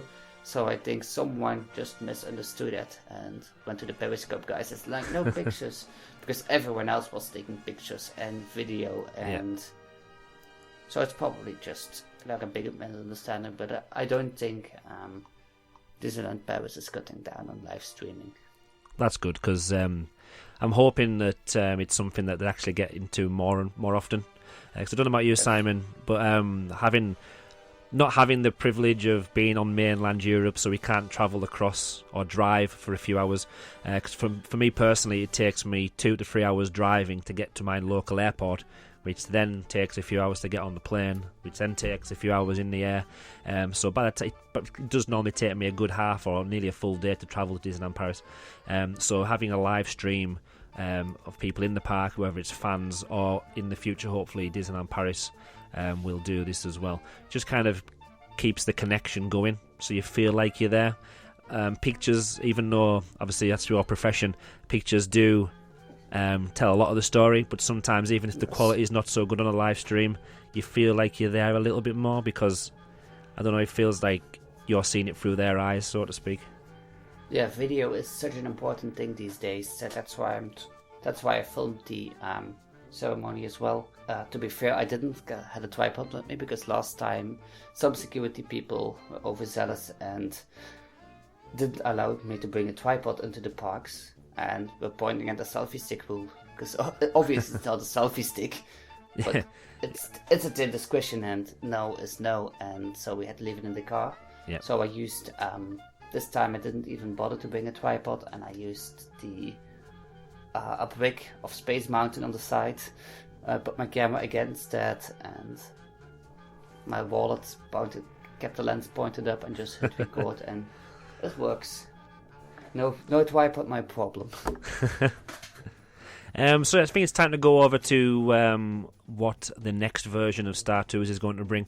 Now I know that on the fencing that was put up like literally minutes after the closing ceremony, it's been as well themed as fencing could actually be. We've got some blue fencing now, which has got some great artwork depicting the previous attraction, Star Tours version 1. Yeah. It also has a nice big advertisement for the next adventure, and I'm sure the date was something like the 18th of March 2017. There's no date, just I think March 2017. Just March. Just even the year. Just the year, yeah. But it's the first time Disneyland confirmed that it's actually Star Tours The Adventures Continue that will come. Before that, it was just a renovation of Star Tours. So that's new. But so that's glad to have final official confirmation that it's coming. So that would mean then that we're guessing that we're going to have nearly just a complete replica of what's out there already for the different Star Tours Adventure Continues versions across the world. Simon, I know you haven't gone for any spoilers before on this attraction. If we say not what will be happening, what would you like to happen on the new version of Star Tours? Well, obviously we need some projection mapping going on, really, don't we? We can, projection map onto the X-Wing, we can projection map onto the interior of the Star Speeder. Forget just having a pilot and a screen on the other side. We'll just, we'll have meteors smashing holes in the interior somewhere. It's all doable. Projection mapping is obviously the way forward in every situation. Can I hear you laughing there, Kris? Absolutely. With the level of maintenance happening in the original Star Tours in Paris, let's just see. I love the idea. I just think it would work for 1 week, and then, of course, something would go wrong. And then they wouldn't replace the parts. Yeah. All jokes aside, though, I can imagine if they've done a closing ceremony, they're obviously going to do some kind of grand reopening, or even if it's part of the 25th anniversary celebrations. It's positive pressures. There will be something. There will be some. So it could be that, and I know they've used projection mapping in the past, and we've discussed this over many episodes. For Phantom Manners being, they've used that for different events with projection mapping at Halloween, and then Tower of Terror. With its amazing KFC advert on the side. But projection mapping has been used before for opening day events, so I wouldn't be surprised if it possibly was to be utilised here. Like we said before, it might be that the X-Wing is moved to a different location and we might get something else in its place. It could be replaced altogether, so that could be incorporated in there as well. What about the scenes? Because at the new version, The Adventure That Continues is famous for having 96 different journeys. I know it goes up and down depending on like which scenes they're using at the time. Do you feel that Disneyland Paris would get any unique scenes, or will even if they save them just for the opening few weeks, then they're transferred to the other parks around the world? Kris, do you think it's something that they might look into? It's always possible, but since we've just have been given a new Jakku scene, I think by the time Paris opens, it will be just one of the several options because at this moment in all the parks worldwide, Tokyo, Florida, and Anaheim, we have the middle scene is being replaced by episode 7 scene with just 3 different beginnings and 2 different endings, if I recall correctly. So I guess the Jakku scene will just be added as one of the several options, increasing the number of possible scenes to go, but I don't think we'll be seeing any special unique scenes in Paris except for French dubbed versions, I guess. Yeah. Now, I don't want to go into too much detail really about the new attraction, because obviously if you want to know more information about The Adventure Continues, you can do a lot of research on Google, our good old friend. We should be sponsored by Google. You don't need Google, just go endorexpress.net. There you go. Even better than Google. Just go direct to endorexpress.net, because I know that Simon doesn't want to have many spoilers, and we don't want to read through what's already out there anyway, really.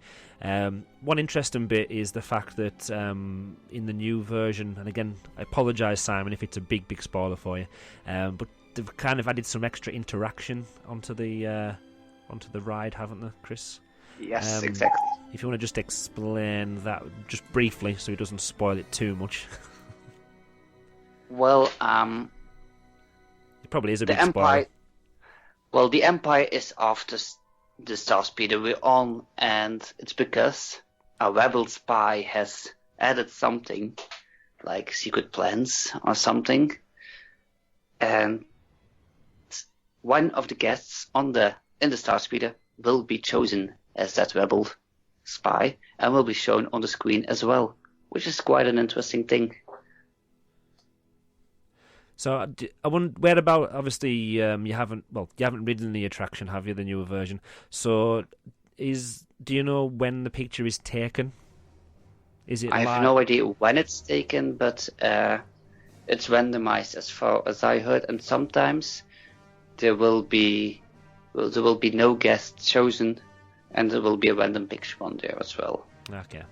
I could imagine it probably, well, if everybody's sitting in the rows, and that's where obviously they're going to be facing the screen ready for takeoff or launch, I could imagine that it would probably be at the start when they're all sitting down getting ready, possibly, when the lights are still on.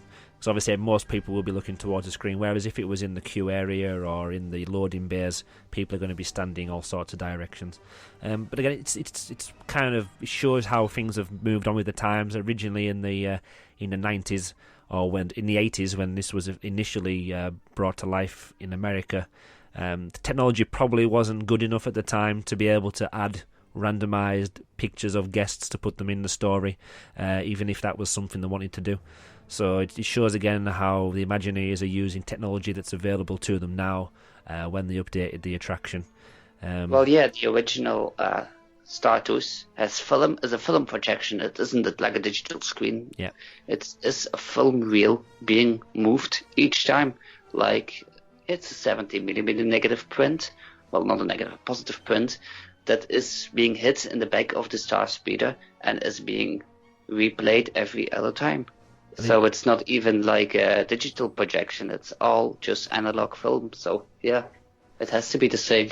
Yeah, and it shows as well, like the reason why it's going to take a full year. Because obviously, if you've got to replace all the old technology with all the brand new digital technology, even though they've already got all of the clips and it would probably just be sent to them via a digital download, possibly, or maybe on some kind of USB stick. This probably been me being naive now, but yeah, just shove it on Dropbox, you know. yeah. Surely if it's on Dropbox, then one of us could hack the account and get hold of the raw files. Ooh, sneaky. Well, it's not that different as far as what I heard. I mean, even NASA uses a form of FTP for the International Space Station, so I'm sure it's like shit, just like a hard drive being popped in or something. It's not that special. Yeah, I mean, I know cinemas for a lot of digital films now, they just get hard drives turned up in the post or SSDs. So yeah, with a passport protect. Yep, plug it in. There we go. So that's all they need to do. Once they've put in the digital projection and sorted the 3D glasses out, surely that's all they need to do. So do you know of, or do you think that they'll do many changes to the queue area, or will it be totally revamped? Or well, the basic architecture will be the same, which for Sector 2 is quite special because I've been building a Sector 2 diorama with all of the original action figures which were released around 2004. It's very, very accurate replica. I take like hundreds of pictures. Wow. So are any of these pictures available, or is it just a private project? There were a lot of them are on Ender Express used in articles and stuff. I think I have over 1,200 pictures of Star Tours alone. Well, you now know what I'm going to be doing when I finish recording this tonight. I'm going to be looking at that website. Yeah, but what they will do is, especially Sector 2 will be cleaned up completely, because all of the repair aspect will be taken out, and it's what's most famous for airports now is security. So G240, G290, the repair droid, will be changed into a security droid, and and there will be like this screen with the G2 droid fixing the RX pilot on the corner of Sector 2 will be replaced by a screen which had people walking by, like a window, making it feel even bigger.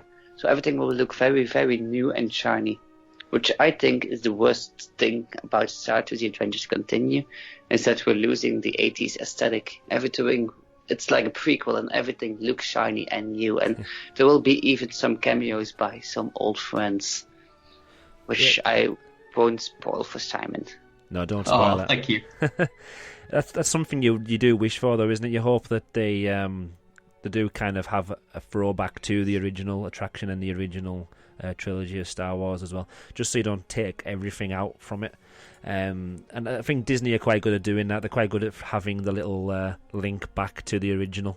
So that's something we're looking forward to, because it means that it's something else that we can look for in the queue area and when we're on the attraction as well, which adds to the re-rideability, even if we're going to have 96 combinations that we could possibly go for. Yeah. Right, we're going to go over to listener opinions now.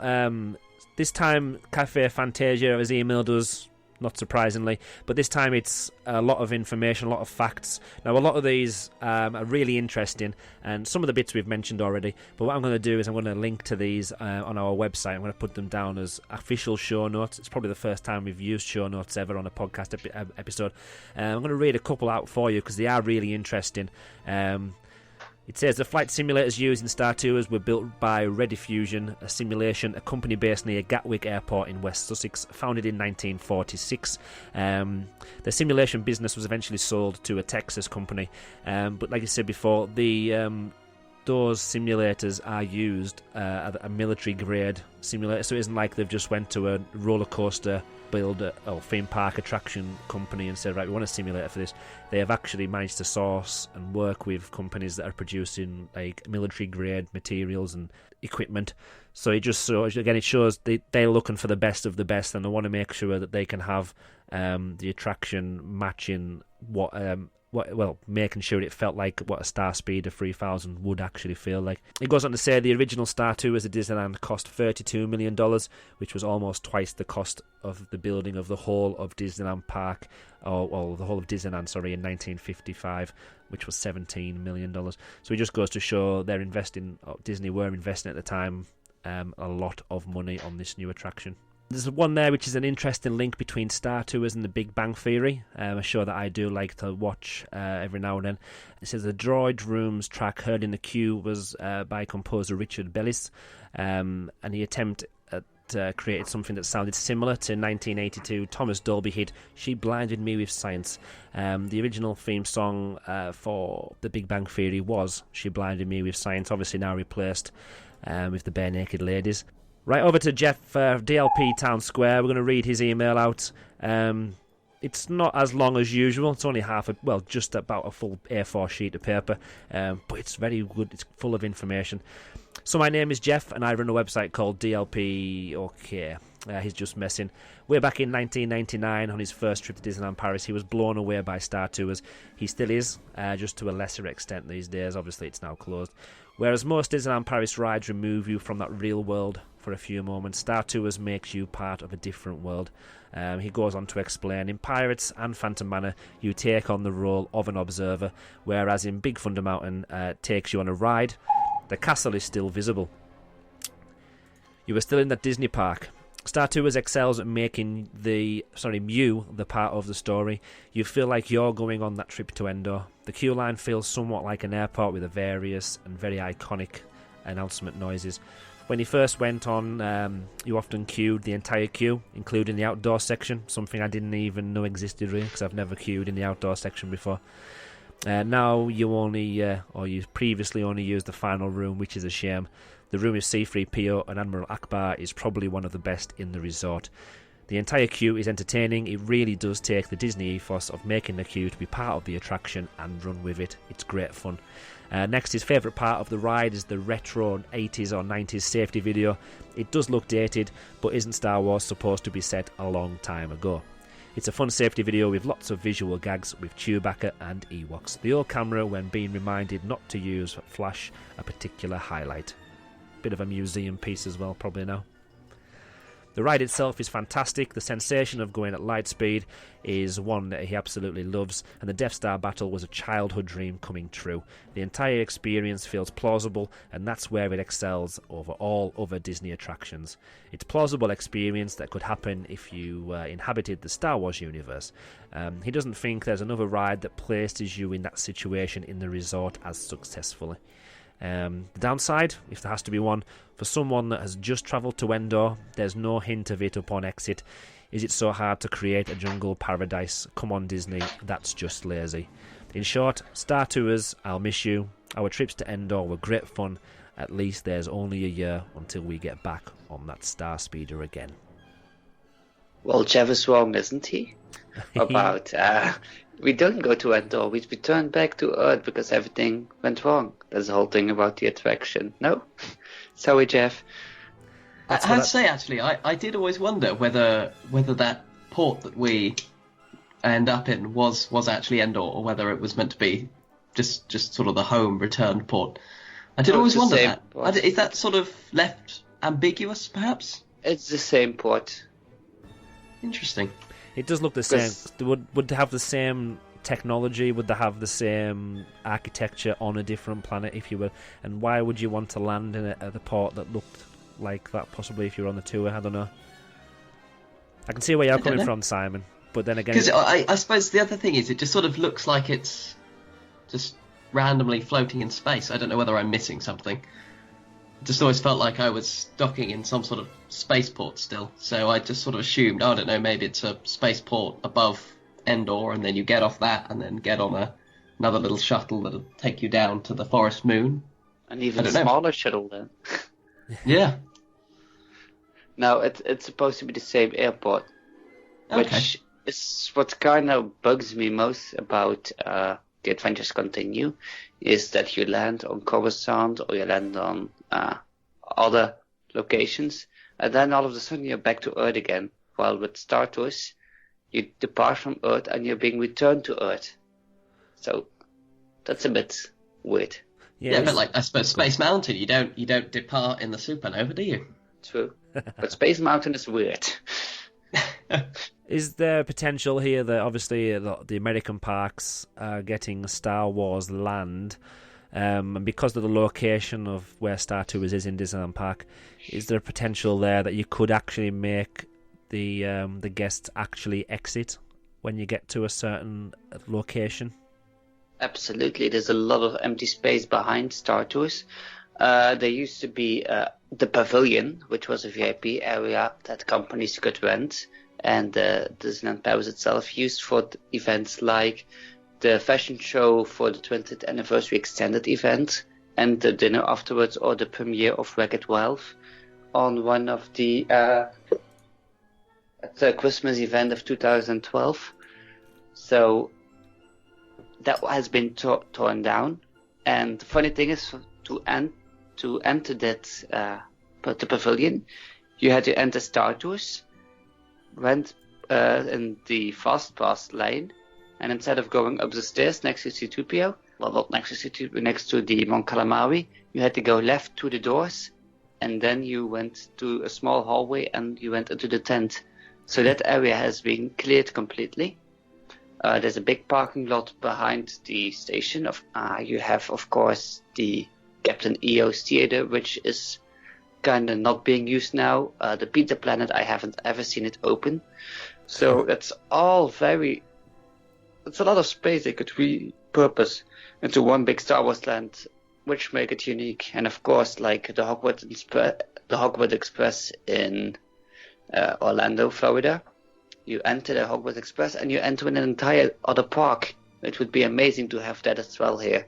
To exit the Star Speeder and enter Star Wars Land, you have traveled to Star Wars Land with the Star Speeder 3000. Well, 1010. Yeah. Which would be quite amazing.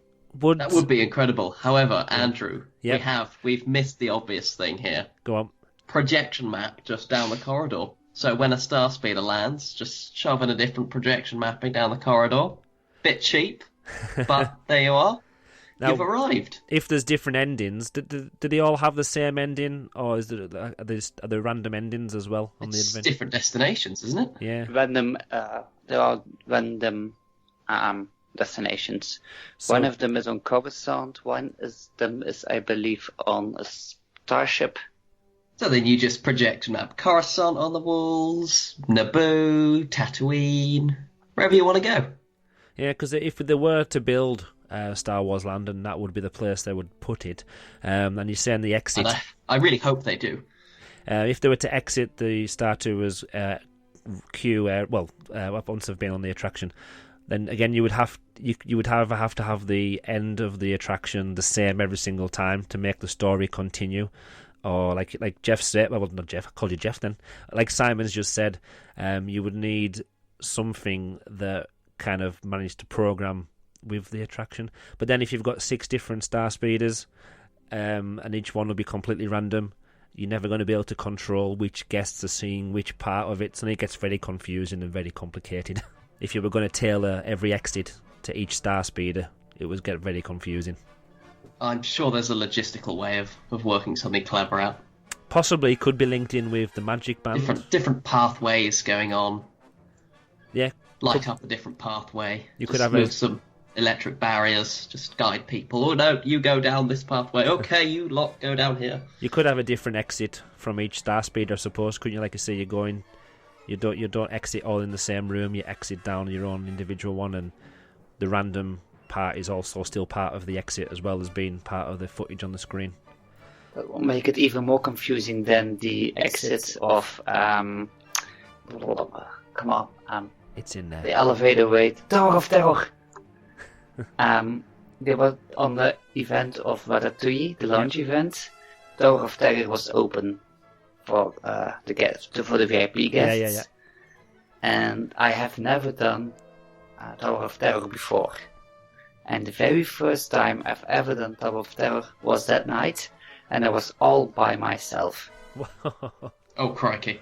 That was terrifying. I had no idea what was coming for me. I didn't know any of the queue. I was by myself in the elevator, and I had no idea where, it's all dark, you're all alone. No idea what was coming for you. That was quite weird. That's amazing, isn't it? To do it on your own. That sounds like... I can imagine it would be terrifying. Wow, yeah. That's also major bragging rights. Add that to the list. Nah. I'm fine, thanks. I have to be humble. But no, it's what I found was, okay, which way do I have to go now? Because there's some, like, stairs going up, stairs going down. I was kind of lost for a second. That's quite correct, actually, because all the corridors are like a weird yellowy, beigey colour, and it all just kind of merges into one, unless there's somebody else you could do to follow. It probably is quite easy to get lost, and if you're on your own, obviously, you probably go through a fire exit and you're standing on a balcony looking down over Mortar's action. Yeah, you have no idea where you're going to end up. But yeah, I think because of we've got the luxury of having our Star Tours building at the edge of the park, and like you were saying, there's nothing being used over the railroad. I think we're in a really good position that we don't have to move anything, because I know some Star Tours are they're knocking attractions down around it so they could fit a Star Wars landing. I wouldn't be surprised, well, I'm not sure about this, if they had to move a Star Tours attraction to fit it in the plans as well in other parks. So let's go on to Michael McNeil, his email. Simon, do you want to read this one out? I certainly can. So, Michael says, I love the 4380s pre-boarding video and I will miss it. Also, the jingle that plays before and after announcements is iconic to me. I immediately think Star Tours when hearing it. Last year, in an attempt to discover just how intense the Star Speeder simulator movements really are, I made an app which records my phone's accelerometer readings while on the ride, then made a web page that played back the crazy movements in sync with the on-ride video from YouTube. He says he's planning on cleaning it up a little and he's going to post it on Twitter very soon, at Sneaky Michael, in case you're interested. He's wondering whether the refurbishment will just change the on-ride footage and the technology to support 3D, or whether they'll go all out and clone the other park Star Tours Adventure Continues attractions. Well, I think we've probably answered that with the earlier stuff, and yeah, get excited. Full adventures continue. Now, I've actually looked at this since receiving the email, and he has in fact published it. I can't remember. I think the Twitter handle is published this on something to do with Fundamessa. I'm trying to look for it now, actually, because I was on it the other day. I should have really favorited it. But like he said, he's basically, I think it was on the last tour or his last ride, very close to the final call for the attraction. He has done what he said. He's kind of got the accelerometer readings there, and it's only when you look at this now. Chris, correct me if I'm wrong, but it does look like it does match the movements of the simulator. And if it is correct, quite accurate. If it is correct, then it is, like he says, they're crazy movements. It's so, I know it's on a smaller scale, and it maybe amplifies the movements a little bit, but some of the movements are so extreme. It is a surprise you don't notice these as much when you're on the attraction. Yeah. Oh, I have another fun trivia fact. If you drive to Disneyland Paris by car, and you follow the GPS, you go past the Route Nationale. If you don't follow it correctly, let me say, and you drive towards the hotel to Marc de la Valette first, you enter a roundabout, and then you see quite a bit of the backstage area and Space Mountain quite big. But what I didn't realize, and I'm looking now at the 3D version of Apple Maps, it's the backstage of Star Tours. So there's a lot of space, and even the Christmas trees being kept outside there in parts, very close to Star Tours. So if you have an Apple device, check out the Apple Maps and check out Star Tours in 3D. And the entire park is in 3D as well, which is quite impressive. It is. I know it sounds quite sad now, actually, thinking about it out loud. But there's many a time I'll see myself just searching for Disneyland Paris on Apple Maps and just kind of driving around, seeing what there is. I've never noticed that Star Tours celebrates Christmas all year round, though. I've never seen it until now. I'll definitely be checking that out later on. We're close to the end of the show now. It's the point where we read out the iTunes reviews. It's a 5-star one. We've got one, but it's quite a good one, actually. It's quite a long one. A great DLP podcast by K Mason 91. I just discovered this podcast recently as a huge Disney Parks fan about to make a trip to Disneyland Paris. I wanted something to get me over the edge, excited and ready. And this did the trick. As a more often and recent visitor of the American parks, this podcast has been giving me a nice reminder of what's in Paris, what I haven't seen yet, and some really interesting bits of information I'm going to definitely pass off as my own to my own family. The hosts are great, just enthusiastic about the parks, and not at all high and mighty. We know way more about Disney than you types, just sharing their excitement and interesting information. Thanks for making a podcast about parks that don't get too much love. You and Dedicated DLP are getting me hyped right now. Keep it up, and thank you so much.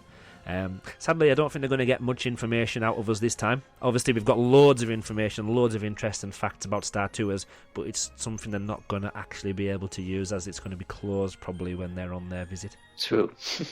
Yeah, so, sorry, this one's, even though it's really, really useful, if you go in a time machine and go back a few months, you could use this to find all the different Easter eggs and find out more about the trip. But sadly, you won't be able to use it in the next year or so. It's just nostalgia now. Yeah, it's just one of those for the vault. Or check out my video, of course, which has all the Easter eggs in the video. There we go. You Very don't even. true. It saves money having to build a time machine. Exactly. Yeah. Who even needs time machines, right?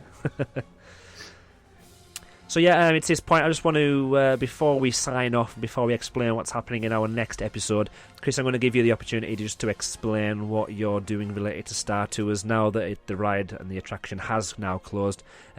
What kind of things are you doing to mark the occasion? Because I know you're still doing something to mark it. Yes. My video series is called Star Tours Before the Adventures Continue, and as I've hinted to before, I've recorded every little detail of the queue as if it was a movie. It's a 5-part series, and the big one should hit today, if today is a Tuesday, and where we show the entire video of the entire loop of C-3PO and R2-D2 bickering. We see the commercials, we have the music playing, so it's in a very exciting way to see the entire movie as it is in French. Weirdly, I've tried to use it with the English audio, but the timing is different in the English version and in the French version, which I find quite interesting. Next week we should have the Sector 2 video, and afterwards we will have the trip to Endor itself, followed by some nice shots of Roxanne in the Stargate, and the credits for everyone who helped to create this enormous project, which I have been working on for over a year now, planning and trying to get permissions with several departments.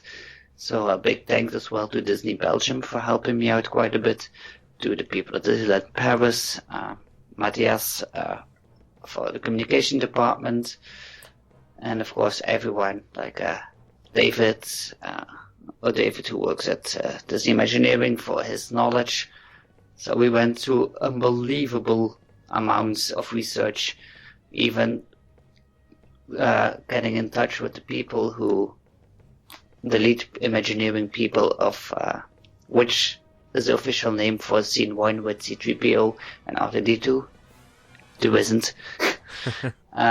So it's called the maintenance hangar as far as everyone is officially naming it as far as that. So a lot of work went into that, and we're releasing that one for free on Endor Express. It's on YouTube, and it's my little gift to the community, because that video of capturing this will be my memory of how I will remember Star Tours forever. Now it's closed, so... Yeah, exactly. Are you going to be obviously releasing them step by step, well, part by part over the next few weeks? Every week on a Tuesday. Yeah, are you going to put them all together to make one big video so fans that want to watch it all as one can do that, or is it going to be kept as separate parts? It will be kept as separate parts, because else it would be around 40 minutes long, and some parts will be available for viewing on mobile devices, but things like the trip to Endor won't be available because of copyrighted music, of course. Yeah. And YouTube's rules of how to work with these things. So that's the reason mostly for splitting everything up. And of course, it takes like a few days of full-time editing for one video. But for me, I might to make a version for myself. But for everyone else, it will be YouTube, and it will be available all for free, and everyone can enjoy it. Sounds really good. Now, I don't want to spoil anything, but I have seen a couple of preview clips from the different videos that are going to be released, and it's so spectacular. And in fact, it's probably going to make you even more nostalgic and more upset that the attraction is closed, because it just looks so beautiful, and the way you've shot it and the way you've edited it together is magical. So I'm going to take this opportunity to say thank you very much, Kris, for joining us today. You're very welcome. It was my pleasure geeking out about Star Tours. It's been fantastic to hear all the knowledge you've got. I know. I can imagine that if we said that we had about 4 hours to record this, we could have asked you so many more questions. And like I said at the start, you're now officially, even if you haven't signed a contract, you are now officially our correspondent, all things Star Tours and Star Wars. So we're definitely going to invite you back in the future. Whether that's before next year, I really hope so. But if not, you're definitely coming back on once the adventure has started to continue, so to speak. Thank you. I'm honoured. No, you should be indeed. I'm only joking. So it's now time for us to wrap things up. So the focus of the next episode of the Magical DLP podcast will see us discussing round 2 of our Attraction of the Year polls, which we have been conducting on Twitter. I think there's something like 2 or 3 more matchups left of round 2, and then we'll discuss who the winners and who the losers were. So let us know your opinions. We'll be releasing all this information about the round 2 winners and losers. They're currently available on Twitter if you go through our Twitter feed and follow the hashtag DLP poll. But you can also check out the website magicaldlp.co.uk, because we'll list them all there before we record the podcast, and you can get your opinions in about which one do you think should have stayed, which one did you vote for, etc. If you've got any suggestions of any future podcast episodes you would like us to cover, attraction-wise or hotel-wise, restaurant-wise, then you can email us podcast@magicaldlp.co.uk. That's the same email address if you want to send us a review. Don't forget to leave us a 5-star review on iTunes. I found out the other day that in the family, I think it's the kids and family section, we are currently quite high up on the what's hot at the moment section on the podcast app for iTunes. So I'd say we're very hot. That's very accurate. We're very hot. This computer's getting hot because it's been recording for more than 2 hours. Whoops. So what's going to happen is, like I said, the more reviews we get, the more shares we get, the higher up the rankings we'll get, which means we'll have more audience. And we keep saying that the more people listen, the more we're going to record, because we know that's something we need to do more of. We do. We know we do. So have you got a final word you want to say, Simon? I'm just going to miss Star Tours. Do you want some tissues? Yeah, I would actually. I would. Gonna miss Captain Rex. Gonna miss the 80s video. But suppose it's time. It was old technology, so to speak. We've got new 3D, 4K or whatever stuff coming now. Multiple different journeys, adventures, I suppose is the correct term that we could go on. And I'm looking forward to March 2017. There we go. Anything you want to say, Kris, just before we sign off? Exactly what Simon said. I'm really gonna miss it, but we'll see how it goes. And one more thing, may the Force be with you all. May the Force be with you. Hey, sorry folks, I'm sure to do better next time. It was my first flight and I'm still getting used to my program.